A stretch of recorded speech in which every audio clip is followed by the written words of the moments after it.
Gloire à Dieu, alléluia, gloire à Dieu, nous bénissons le Seigneur pour le souffle de vie qu'il ne cesse de nous accorder en ce jour. Bienvenue à une minute de prière de ce mardi 11 février 2025. Le Seigneur a mis en mon cœur le désir de partager avec vous ce passage de Actes des Apôtres, le chapitre 22, verset 2 que je lis au nom de notre Seigneur Jésus-Christ.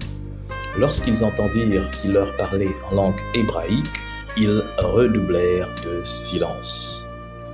Chers frères et sœurs dans le Seigneur, pourquoi la grande majorité des hommes de notre génération n'écoutent-ils pas l'appel de l'Évangile? Pourquoi les hommes de notre temps n'ont-ils pas d'intérêt ni pour l'Église, ni pour ce qu'elle prétend pourtant représenter? N'est-ce pas parce que nous parlons un autre langage? Ah oui. Et la vie, le témoignage de beaucoup de chrétiens est incompréhensible à des foules des gens qui ne sont pas nécessairement hostiles à Dieu, mais seulement ils n'entendent ni ne comprennent le langage que nous leur présentons. Du Seigneur, il est dit que, bien qu'étant Dieu, il prit sur lui la forme d'un serviteur et parut comme un simple homme, n'est-ce pas? Homme pour vivre la vie des hommes et s'y identifier. Le Seigneur Jésus-Christ ne pouvait pas venir en tant que Dieu et puis vivre parmi les hommes.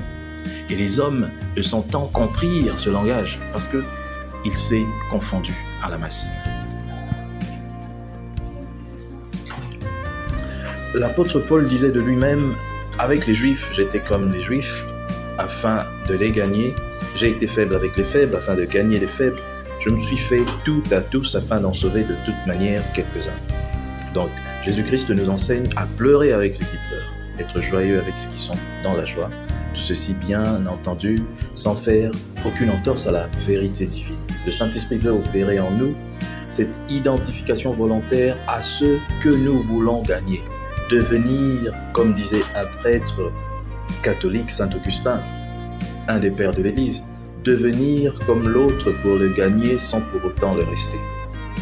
Alors, parlons-nous le même langage avec ceux qui nous entourent, lorsque surtout nous leur parlons de Dieu. Vous ne pouvez pas aller parler à une foule qui n'a jamais entendu parler de la théologie, des choses de la théologie. Il faut parler des choses essentielles, terre à terre, lorsqu'il faut parler à des personnes simples.